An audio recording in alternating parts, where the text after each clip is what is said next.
La herencia de la colonia y de las guerras independistas.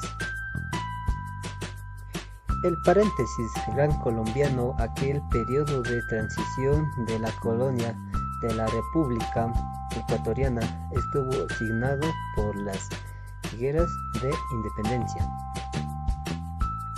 Esto denominó un enorme esfuerzo bélico que realizó el Departamento del Sur o el Departamento de Ecuador, transformando en un gran campamento para recoger y preparar los recursos necesarios en la guerra contra los españoles en el Perú y Bolivia. En la época bolivariana, el primer nexo con la economía mundial fue creado por las necesidades bélicas que obligaron a contratar créditos en el exterior. La hacienda se convierte en el eje de acumulación, eje que recoge gran parte de las prácticas coloniales. La mayoría de la población, sobre todo los indígenas y campesinos, estaba atada a la hacienda por el concertaje, un complejo y perverso sistema de deudas externas. La hacienda como eje de la acumulación.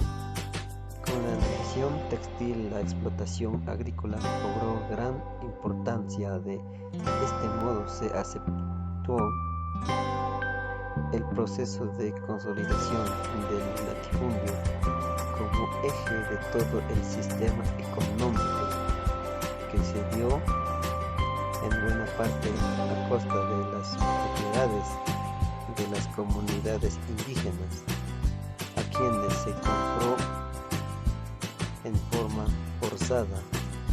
Simplemente se les despojó de la tierra. Las haciendas crecieron en tamaño y lograron integrar cada vez mayor cantidad de trabajadores dentro de sus límites.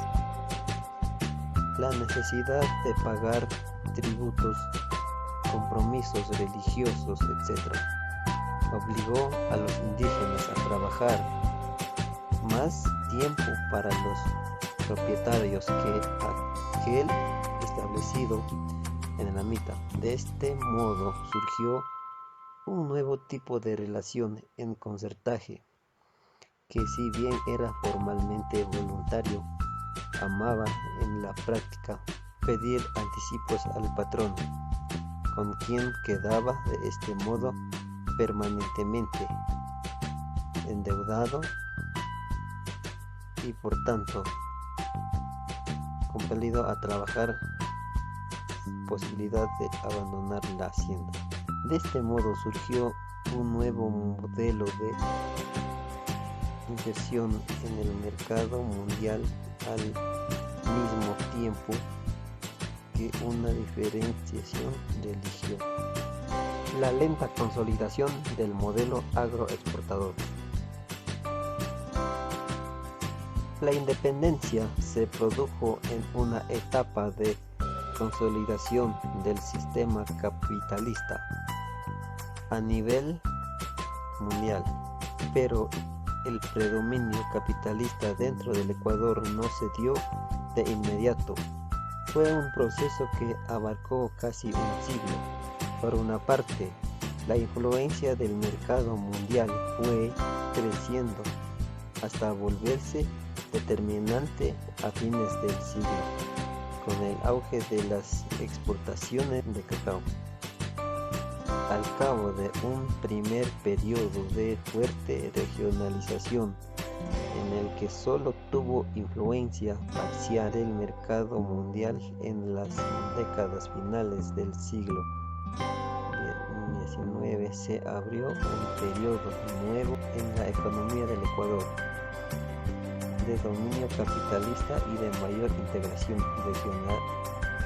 A inicios de los años 20 se dio la gran crisis del modelo primario exportador, que se extendió hasta los finales de la década de los 40.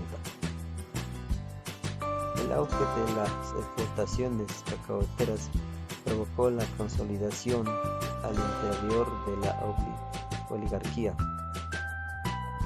costeña, de una fracción de comerciantes y banqueros diferenciada de los propietarios. Este grupo, al que podemos llamar como propiedad burguesía comercial y bancaria, fue el sector que logró la dirección política con la transformación liberal. Las bases para el posterior auge cacaotero. La exportación de Ecuador tenía la monumentalidad exportadora, ya que solo se exportaba el cacao, así que la competencia a nivel mundial se lo realizaba a través del abaratamiento de costos, ya que si un país vendía el producto a menor precio, el otro bajaba más su precio y venía la pérdida para el país, en esencia la producción. Se habla de los presidentes más influyentes en la vida política del país, como Gabriel García Moreno y el general Eloy Alfaro, quienes con sus políticas y nuevas ideologías cambiaron la estructura económica del país.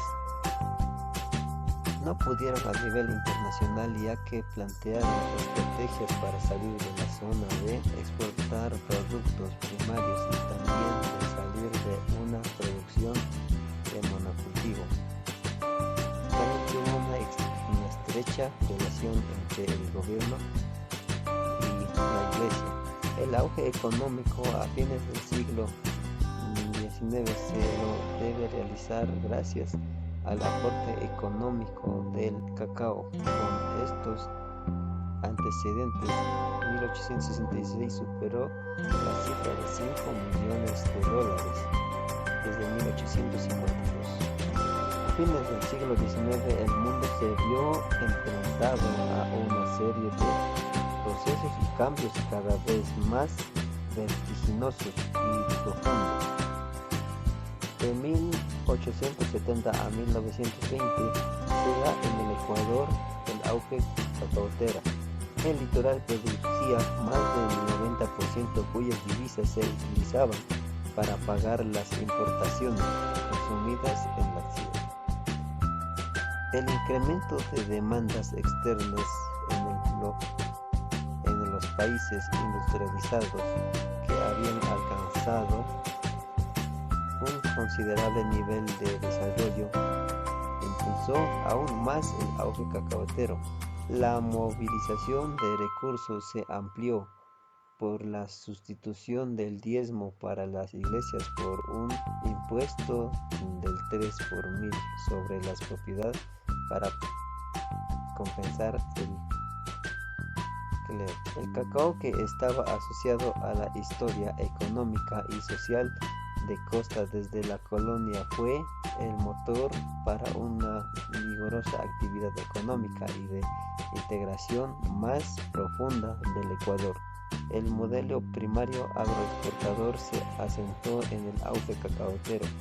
Después viene el boom bananero, que empezó en los 40 y terminó en los 60. Los auges y crisis del modelo económico vigentes incidieron en los equilibrios regionales.